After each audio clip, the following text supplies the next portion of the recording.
నమస్కారం శ్రీ ఆచార్య అనంత కృష్ణ స్వామి గారు. నమస్కారం అండి.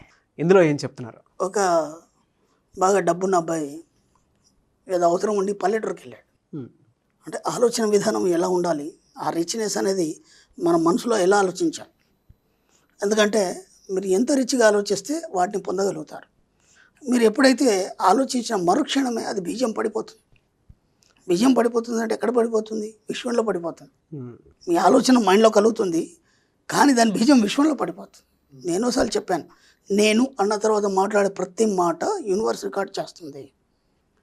కాబట్టి ఆ మాట్లాడే మాటలో ఒక స్పష్టత ఉండాలి, సంపద ఉండాలి, డబ్బు ఉండాలి, ఐశ్వర్యం ఉండాలి. ఈ 3-4 తప్ప ఇంకా వేరే ఆలోచనలతో మీరు ఎక్కడ కూడా మాట్లాడకండి. ఇప్పుడు ఫ్రెండ్ మార్నింగ్ కాల్ చేశాడు, ఎరా ఏం చేస్తున్నావు, కాఫీ తాగాల? కాఫీ ఎట్లా తాగుతాడు కానీ నీకు ఎందుకు ఇంకా కాఫీ తాగామని అడగడం. Good morning. ఎందుకు గుడ్ మార్నింగ్? ఒకసారి ఆలోచించు. మనీ మార్నింగ్ అని చెప్పండి. ఉదయం లేవగానే మనీ మార్నింగ్ అని చెప్పండి. ఎంత బాగుంది. మనీ అనగానే ఒక వైబ్రేషన్ మనీ మార్నింగ్ అని చెప్పండి. ఆ తర్వాత ఈరోజు ఎక్కడ వెళ్తున్నావు, నీ బిజినెస్ చేయడానికి ఎక్కడెక్కడ వెళ్తున్నావు, అంటే అవుట్స్కట్ వెళ్తున్నావా, లోకల్లో ఉంటున్నావా, ఎంతమందిని కలుస్తున్నావు, ఎలా జరిగింది ఫంక్షన్, బాగా జరిగిందా నిన్న ఫంక్షన్, ఎలా జరిగితే నీకెందుకు, ఏమన్నా మీనింగ్ ఉందా దాంట్లో, ఎలా ఎంజాయ్ చేశారు పార్టీ, నీకెందుకు అవన్నీ పనికి రాని విషయాలు అక్కడ కూడా మాట్లాడకండి. అంటే మీరు ఆలోచన విధానం లేవగానే ఏదైతే మీరు మాట్లాడతారో అది ఎమ్మటి గ్రాస్పింగ్ పవర్ లాగా తీసుకొని ఉంటుంది మైండ్. కాబట్టి లేవగానే మీరు డబ్బుకు సంబంధించిన విషయాలు ఫ్రెండ్తో మాట్లాడారనుకోండి, ఎంత హ్యాపీ ఉంటుంది, డే అంతా అలాగే ఎనర్జీ ఉంటుంది. ఈ కుర్రాడు పల్లెటూరుకు వచ్చాడు, వచ్చేసి పక్క ఎవరో ఇంటికి వెళ్ళాడు, కారు బయట పెట్టాడు, లోపలికి వెళ్ళాడు, అదంతా పని కంప్లీట్ చేసుకున్నాడు. చేసుకొని వస్తుంటే ఒక చిన్న కుర్రాడు ఇంతే ఉన్నాడు. ఆ కుర్రాడు ఆ కారుని సుతారంగా నిమురుతూ కారు చుట్టూ తిరుగుతున్నాడు.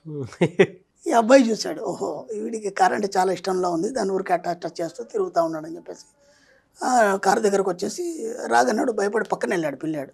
ఇక రానా అని పిలిచాడు. పిలిచి కారులో కూర్చోబెట్టుకుని అలా ఒక ట్రిప్ వేసాడు.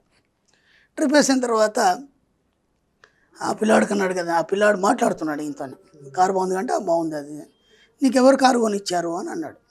అంటే ఈయన అన్నాడు, మా అన్నయ్య కొనిచ్చాడు. ఓ చాలా సంతోషం, మీ అన్నయ్య చాలా మంచివాడు కదా, చాలా మంచివాడు, నాకు కారు కొనిచ్చాడు, ఏదో కబుర్లు చెప్పుకున్నారు. ఒక ట్రిప్ అయిన తర్వాత బాబుని దింపేస్తూ అన్నాడు, నీకు ఈ కారు అంటే చాలా ఇష్టం కదా, నువ్వేం కావాలనుకుంటున్నావు, ఇలాంటి కారు కొనుక్కోవాలనుకుంటున్నావు కదా అని ఈ పిల్లాడికి అడిగాడు. ఆ పిల్లాడు ఇలా చూసి, నేను మీ అన్నయ్య కావాలనుకుంటున్నాను. విన్నారా? అవును. ఎంత గొప్ప ఆలోచన అండి, ఎంత చిన్న కుర్రాడు. నీ కారు అనుకోవాలని ఉంది కదా, నీ కారు అంటే ఇష్టం కదా, ఇవన్నీ అంటే ఒకటే మాట అన్నాడు, నాకు మీ అన్నయ్య కావాలని ఉంది. ఎంత చిన్న కుర్రాడు, ఈ ఆలోచన ఎలా ఉంది. మా గ్రూప్లో ఎవరో పెట్టారు, వాళ్ళకి మరి కృతజ్ఞతలు అండి ఇది పెట్టినందుకు. అంటే ఆలోచన విధానం అనేది ఎలా ఉండాలి చిన్నప్పటి నుంచే. మన పిల్లలు ఉన్నారు, వాడు వస్తాడు, నాన్న నాకు డబ్బులు దేనికి, దానికి వెళ్ళిపో అంతే, క్రికెట్ ఆడుకోవడానికో దేనికో. ఏనాడన్నా డబ్బు గురించి పిల్లల్ని ఆలోచించే రకంగా మీరు మార్చారా? కనీసం ఏ రోజున ఒక 10 నిమిషాలు కూర్చోబెట్టి పిల్లలకి డబ్బు గురించి చెప్పారా? చెప్పలేదు. ఒక నోటు మీద గవర్నర్ది సంతకం ఉంటుంది. ఏ సంవత్సరంలో ఏ గవర్నర్ మారాడు, ఎందుకంటే ఒకే సంతకం ఉండదు, ఎప్పుడు గవర్నర్ ఒక్కొక్కటి మారుతూ ఉంటారు. ఎప్పుడన్నా గమనించారా మీరు? ఒక రిజర్వ్ బ్యాంక్ గవర్నర్ అంటే తను ఎలా సెలెక్ట్ చేస్తారు, ఎందుకు ఆయన సంతకం ఉండాలి? ఎంతో గొప్ప వాళ్ళు రాష్ట్రపతి వీళ్ళందరూ ఉన్నారు, వాళ్ళ సంతకాలు ఎందుకు ఉండవు? మరి రిజర్వ్ బ్యాంక్ గవర్నర్ సంతకమే ఎందుకు ఉండాలి దాని మీద?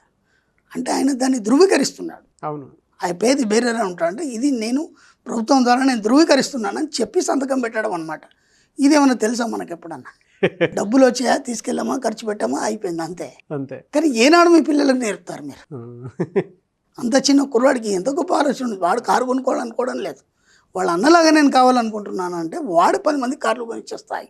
అంత చిన్న కుర్రాడికి వచ్చిన ఆలోచన మీకు ఎప్పుడు రాలేదు? అర్థమవుతుందా?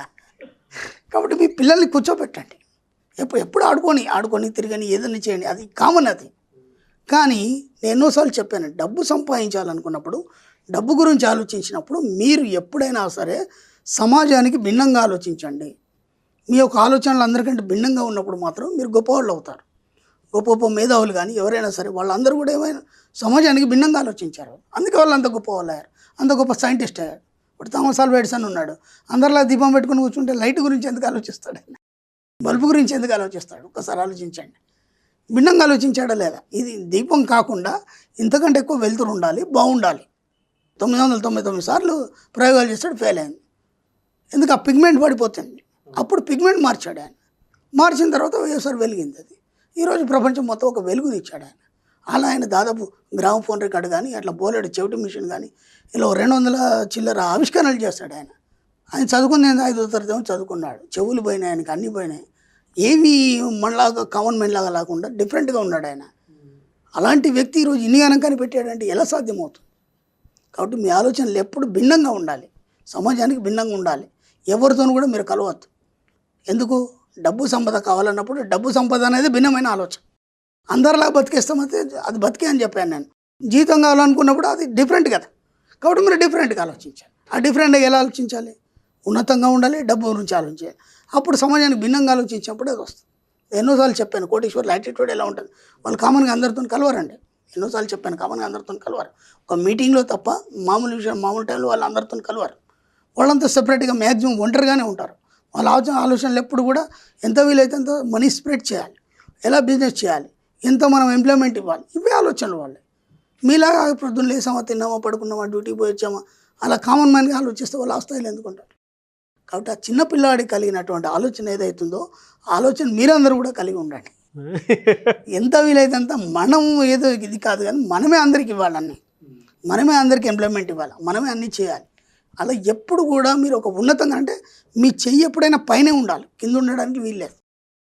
మీరు అడుక్కునే స్థితిలో ఎప్పుడు ఉండదు. నా మణిమంత్ర సబ్జెక్ట్ అయిన వాళ్ళకి, నా క్లాస్కి వచ్చిన వాళ్ళకి నేను అదే చెప్తాను.